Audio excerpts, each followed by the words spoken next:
Patrick Mahomes is broken. Travis Kelce, broken. Everything is broken for the Chiefs offensively. And just a couple of days ago, we saw Brock Purdy in his MVP season go up in flames, exposing him for the fraud that he actually is. Okay, let's reel back on that sucker. But we'll talk about all that and more as I go over my power rankings. And if you're unaware of how we do power rankings on the channel, I separate them up into tiers, and we'll go over the tiers today because we got a couple of new ones.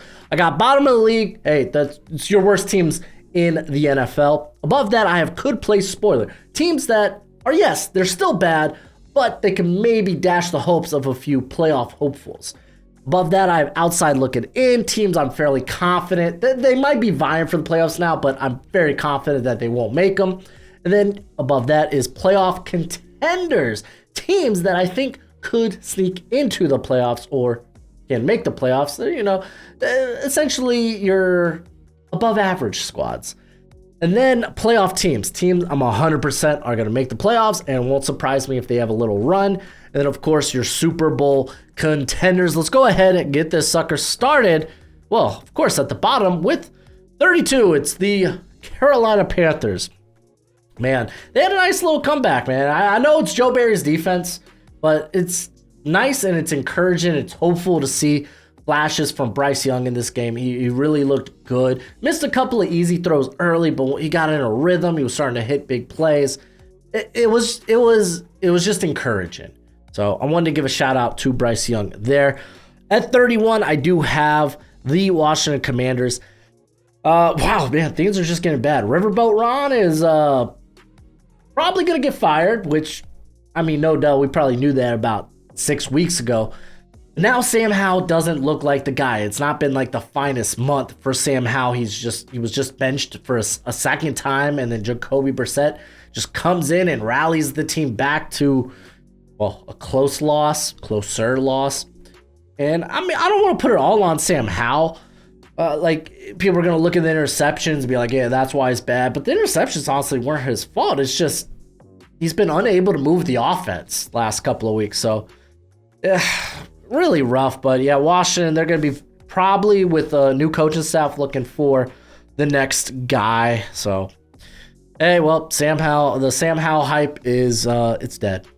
It's dead and gone, as T.I. and Justin Timberlake would say. Arizona Cardinals coming in here at 30. Man, dude, if the Cardinals are going to want Marvin Harrison Jr.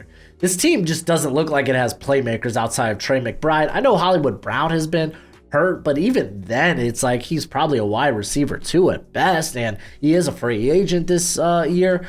The defense is still young and inexperienced, and even the spots that they do have experience in, it's not enough. There's just not enough talent on that defense. So, yeah, they're right now a bottom squad, but I could see them have a fairly quick rebuild, quick turnaround in the next year or two. And I'm fairly confident they got the right coaching staff to do that as well. At pick 29. At spot 29, I have the Los Angeles Chargers, man. This team just, I mean, hey, Easton Stick played a much better game against the Bills. I mean, this was the first game without Brandon Staley, and they come out and like actually look solid, but no, it just wasn't enough. They're one of the worst teams. I can't imagine them ending the season or in these next 2 weeks winning another game, but I don't know, man. Maybe the Easton Stick era is here for 2 weeks, 2 more weeks at least. And the last team I have in this bottom of the league is the New England Patriots. I think they're still a bad team, and a lot of that has to do with injury, but Bailey Zappe's actually playing fairly good football. Is he the future? No, he's probably not, but he's out here winning them games and costing them draft position.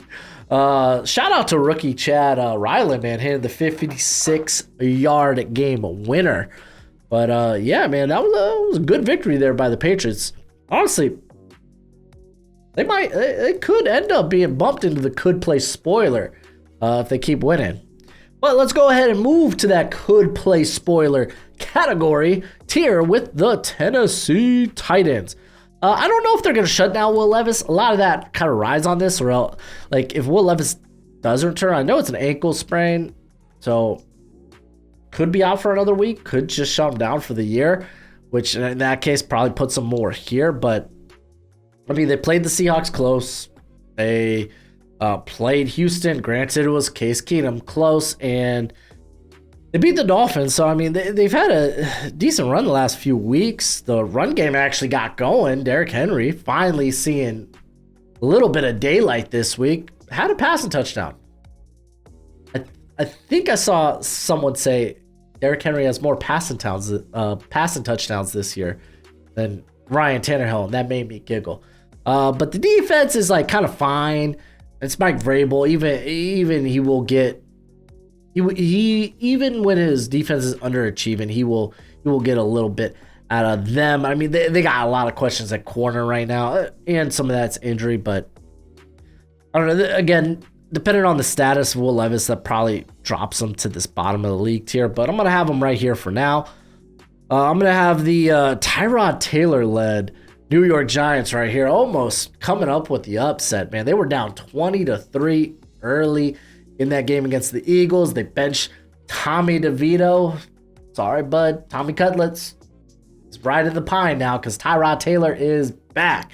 I just forget how solid of a quarterback Tyrod Taylor is. Like, he legitimately gives them some big play potential.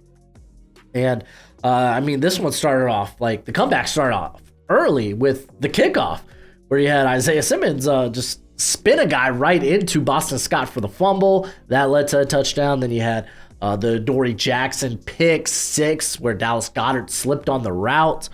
But at the end of the day, it just wasn't meant to be, and they kind of go down. They end up losing with a last heave to the end zone, to which even if they got that, they would have to hit the 2-point conversion. But it's nice to see them competitive. Not so nice for the Eagles. We'll talk about them a little bit later.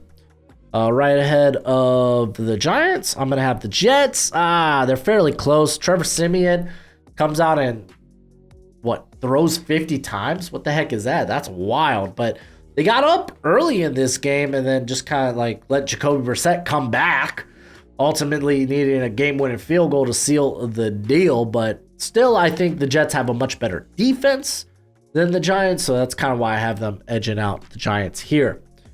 For them, I'm going to have the Chicago Bears. That defense is young, and it's improving, and it's playing well. Justin Fields did a lot with his feet in this game. I would say more impressive as a runner than he was as a passer against the Cardinals, but I mean, didn't really need to pass a ton against the Cardinals. I mean, Khalil Herbert came out, had a 100-yard game. But this is a team that, man, watch them down the stretch. I think they're going to win some. I think they got one more win at the very least in them. Right ahead of them, I have the Atlanta Falcons. I'm just not believers, guys. I'm just not believers. You're telling me Arthur Smith is like, oh, you know what? It might be too little too late, but let me get Bijan 20-plus touches this game and see what happens. Oh, you win by 19. Shout out to Jesse freaking Bates, though, man. Amazing year. That's why he's among the best safeties in the NFL. But I do think they're more of a could play spoiler. I think right now the division's kind of out of their hands. They need a lot to happen. And then I got one more team here. It's the Minnesota Vikings. Nick Mullins, turnover machine, man, out there just throwing ducks, especially that last interception to Ifeatu Melifonwu, where, dude, he had, I think it was Justin Jefferson, he had him up the seam, just had to put a little zip on it. Instead, he throws this wobbly little floater where Melifonwu just literally undercuts the route, ends the game. But I mean, it wasn't even like that was his worst pass of the day. But, I mean, yeah, he had a floater to Kirby Joseph that just allowed him to get underneath it. I think Kirby Joseph had 2 picks in that game, too. Just wild. The defense is doing all that it can, but, I mean, it's becoming a little bit more predictable. I mean, when you're blitzing so often, especially when the way they do it, where they kind of show you these mug fronts, and when they do drop those linebackers back into coverage, when you have them literally sitting on the defensive line, sitting on the line of scrimmage in those gaps, it's going to take them a much longer time to get to those spots. So they've been real squishy over the middle, and the Lions were able to take advantage of that. That's why Amon-Ra St. Brown had huge game. All right, let's move to this on the outside looking in, and I got to start with the Green Bay Packers. I think it might be too little too late for them. Joe Barry, that defense sucks, dude. Even Rashawn Gary, man, he has had kind of an off month. He just hasn't been that productive. Fire Joe Brady, or I said Joe Brady. Joe Barry. Golly, just do it. Just do it. Pull the life support. All right, in front of them, I got the Indianapolis Colts. No Michael Pittman this week, and it kind of showed for Gardner Minshew, who just the offense couldn't get going. I mean, I think they were up 7-0 early, and then just from there, it was just the offense was just stagnant. It was a tough showing, bad showing. I mean, they're still in the running for the division. They're 8-7, but I just don't have a lot of faith. I think Minshew Mania. At this point, what are we on? Minshew Mania 6? I think it's over. Right ahead of them, I'm going to have the New Orleans Saints. Again, they're still vying for the division. They need to win. I think they got the Bucks next week. I believe so. Let me just fact check that real quick. Yeah, they got the Bucks next week, and that's like a must-win for them. It's in Tampa, and I don't know, man. Baker Mayfield's kind of playing like a different type of animal. I don't think Derek Carr can keep up with this this form of Baker Mayfield. I just don't think he can. So that's why I got them here and outside looking in. Right in front of them, I got the Cincinnati Bengals. Like tough, rough game for Jake Browning, but I mean, what do you expect when Jamar Chase goes down? And I don't know when he'll be back, but it just kind of showed they were trying to force feed a lot deep to T. Higgins, which, I mean, dude had like a 60-yard touchdown catch, but offense just couldn't do much of anything. And now the defense, man. Defense got just railroaded in the secondary, unfortunately, against Mason Rudolph using his Christmas magic or something. So I do think they're going to be on the outside looking in, as well as this team. It kills me to put them here, but Denver Broncos, man, just offensively, this team doesn't do enough. Rough game there against the Patriots where they go into halftime leading 7-3, and I'm trying to remember. I think it was you had you had the Ezekiel Elliott touchdown, and then Patriots come right back with another touchdown. I think that was to Mike Gesicki. Hey, former Dolphin, fins up, baby. If you didn't know, Dolphins fan. But right after that touchdown, you have Marvin Mims fumble the kickoff. I mean, this just essentially leads to a 23-7 game where the Broncos were able to battle back, scoring 2 touchdowns, getting 2 two-point conversions. This is all without Courtland Sutton because he left, I think, because of a concussion.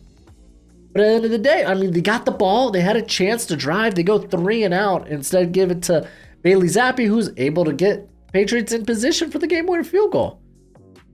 Tough pill to swallow, man. But I think their playoff hopes are dashed, unfortunately.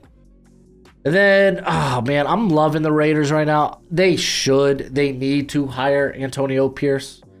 He's done a wonderful job. Just the vibe, the swag that this team carries is just on a different level. Patrick Graham has helped unlock parts of this defense as Malcolm Koonce is playing real good football. Jack Jones, what a sign-in there where back-to-back weeks where he's had a pick 6.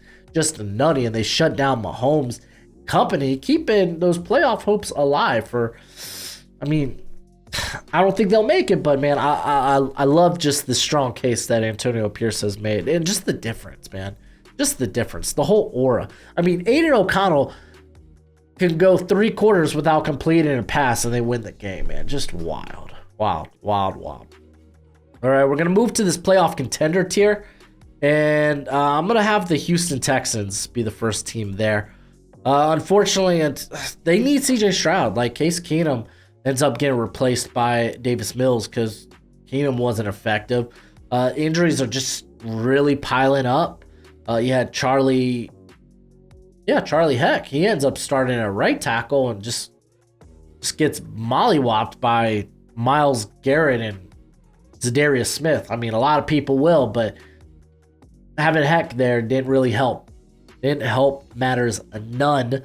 When you have Jimmy Graham, he's gone down for the remainder of the season, or at least he's on IR. So they bring in Kareem Jackson, Denver. So it's like, Tank Dell's already out for the remainder of the year. So it's like just injuries, man. Unfortunately, I think that's what's going to do them in. It's been a wonderful year, though, for the Texans. A reason to be optimistic for next year.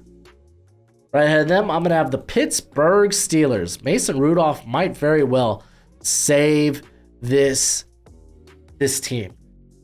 And by then, I think Kenny Pickett will be healthy enough to be the starter in the playoffs. Allegedly. But, man, golly, dude, what an offensive showing. And like I said, man, Mike Tomlin's good. Whether they make the playoffs or not, Mike Tomlin's going to drag this team to a winning record. However, man, I just don't buy into them as for sure playoff teams. That's why they're in this contender tier, where I think they can sneak in, but I just don't buy them as a legit playoff team, unfortunately. Right ahead of them is unfortunately the Jacksonville Jaguars. Somebody's got to win the AFC South, right? This has been a terrible stretch. Trevor Lawrence has been banged up and he's playing poorly. I don't want to put it all on him being hurt, but a lot of that is, man, like the ankle injury on his plant foot, like has hurt his accuracy. Had the concussion last week. This week, he hurts his shoulder AC joint. He's basically the bionic man at this point, trying to lead this team, and it's just not working, unfortunately. It's just not. Christian Kirk being out, I mean, just takes I guess he's the best offensive playmaker for this squad that's not named Travis Etienne. It's just really unfortunate. The coverage bus once again reared their ugly head for the Jags. They get dog walked against the Bucks, man. I think ultimately they end up winning the division, but I don't think they're going to be the same team we saw in the playoffs last year. Just don't. Right ahead of them, I got the Seattle Seahawks. They're finding a way. Geno Smith gets a start here, and he gets it done against the Titans. Was it close? Oh, yes. Yes, it was. But he got it done. In terms of like health and talent, this is actually one of the healthier teams, though. Jordan Brooks just went down. I think he's day to day or week to week potentially. I don't know if they slapped him on IR yet or not. But if you do look at like some of the other teams around the league, like they are really, really banged up. Seahawks end up being one of the healthier ones. So that's just kind of wild there. Head of the Seahawks, I gotta put the freaking Buccaneers, man. Baker Mayfield is playing with confidence. He just can't be touched right now. The Bucs are gonna have to give this guy a contract. I hope it's a reasonable one where it's like maybe like a 3-year, $50 million, maybe 3 years, $60 million might be more likely. I think he's gonna get probably around 15 to 20 million. But they're always going to have the caveat of like maybe an opt-out after one season. All the guaranteed money will be in that first year. But he's playing so well, you have to re-sign Baker Mayfield. Because they're not really in position to draft a quarterback. They're going to be picking at like 22, 23. But, hey, man, they're playing really good football. This is another team that's getting a little bit healthier down the stretch as well. So watch out. And then the final team in this playoff contender tier is going to be the Los Angeles Rams. What a win. Offensively, they just dominated the Saints. Saints were able to make it close because, you know, the Rams, the defense comes and it goes. But Aaron Donald making a great case of why he should probably he should at least be in the run-in for Defensive Player of the Year. But the young playmakers for the squad are stepping up. Kyron Williams, Puka Nacua. You got Kobe Turner having a big game against the Saints. So, yeah, watch out, man. Like the Rams, I mean, I don't buy into it completely, but I think they're going to make the playoffs. Like that defense, again, it's too wishy-washy right now. They need to add a few more parts. Quentin Lake, let me give a shout out to a guy that I had as a sleeper, playing unbelievably in the slot for the Rams as well. Let's move ahead to this playoff tier I have up here, starting with the Joe Flacco-led Browns. Joe Flacco leading a team to the playoffs in 2023 might be one of the wildest things I've seen. Now, I'm not going to lie. I think he's kind of jumped up to my top contender for comeback player of the year. I'm just going to throw that out there. The defense, it's one of, if not the best defense in football. Flacco, yeah, he's gonna make mistakes here and there, man. But the big plays, especially with David Njoku, Amari Cooper, he's given this offense life. Keep in mind, like, this is an offensive line, like tackle wise, all beat up. Even at center, I think Postic's a little banged up as well. And like tackle, man, they're down their top tackles. Like, what, Coughlin was lost for the season early. You have Wills is going through some stuff right now, injury wise, and DeJuan Jones before that he's banged up. So it's like they're making this work with tackle 4 and tackle 5 on their roster. It's just wild. In front of the Browns, I'm going to have the Detroit Lions clinching the NFC North for the first time ever. You love to see it. Now, like, I believe in this offense. And this defense, I think they can be exploited, but like Aaron Glenn does a good job of hiding some of the weaknesses on this defense. And this is a team where the players play super hard for their coaching staff. So watch, don't look now, man. Lions, I think they could make a little run. For the Lions, I'm gonna have the Dallas Cowboys. I think actually they face off next week, so maybe the Lions jump the Cowboys. But the Cowboys lose a close one to the Dolphins, and this is in Miami. It is what it is. Like, it's a heavyweight battle between two playoff teams. Tough loss, but I don't think that really changes my opinion on Dallas. I still think they're one of the best teams in the NFC conference in general. So, yeah, it is a little troubling that the defense kind of got dog walked a little bit. I mean, they were able to make stops and basically force Miami to settle for field goals rather than touchdowns. But still, I don't know. There's some concerns there for me when it comes to the Cowboys. Right ahead of them, I got my Miami Dolphins. Fins up. Jalen Waddle out for the remainder of the year. Don't know if he'll be good to go for the playoffs. I assume a lot of that has to do if the Dolphins can get the number 1 seed in a bye. Good luck. We got the Ravens. That's going to be hopefully competitive. But yeah, no, good win for the Dolphins, man. The defense is playing really, really well. And offensively, again, if they could turn some of those, instead of settling for 3, because, I mean, Jason Sanders had 5 field goals in this game. Granted, 1 was the game winner. But if you could turn some of those into actual touchdowns, that would be nice. It really would. Right for the Dolphins, I got the Kansas City Chiefs. Listen, I know. Some people are going to be like, how can you have the Dolphins behind the Chiefs? And I'm not going off a head-to-head. It's just, I know Mahomes literally probably had his worst game of his career against the Raiders. It was ugly. First, he had the fumble, the scoop and score on the stupid trick play. But Mahomes played pretty poorly at the pick 6 and honestly had a couple of other balls that should have been picked off. I think I saw that 85% of his yards were after the catch. Like, they're just not making the big plays. And you can blame the playmakers all you want, but everything about this offense just isn't working right now. And now you had Donovan Smith go down. Wanya Morris has been playing the last couple of weeks, and he had a rough outing here against Malcolm Kuntz and Max Crosby. Offensive, I mean, Trey Smith went down with a concussion. I think it was a concussion. Don't quote me on that. I know he went down, though. You had Isaiah Pacheco go down with a concussion, and then he goes to sit down, and the freaking seat crumbles.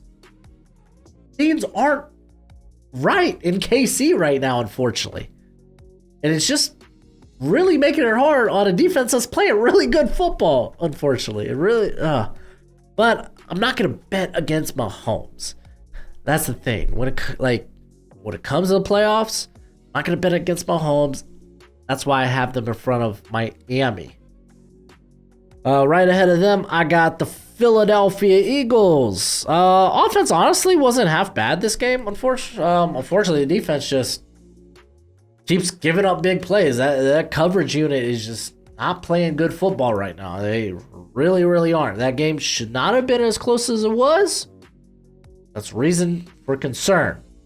However, I do think offensively, especially when they started riding on the run a little bit more, then using it to their advantage for a balanced attack, and just hitting it up with the play action and whatnot, the offense was rolling, man. It was able to win them the game. Honestly, the offense looked much better than it has in recent weeks. And then the final team in this playoff team tier is the Buffalo Bills.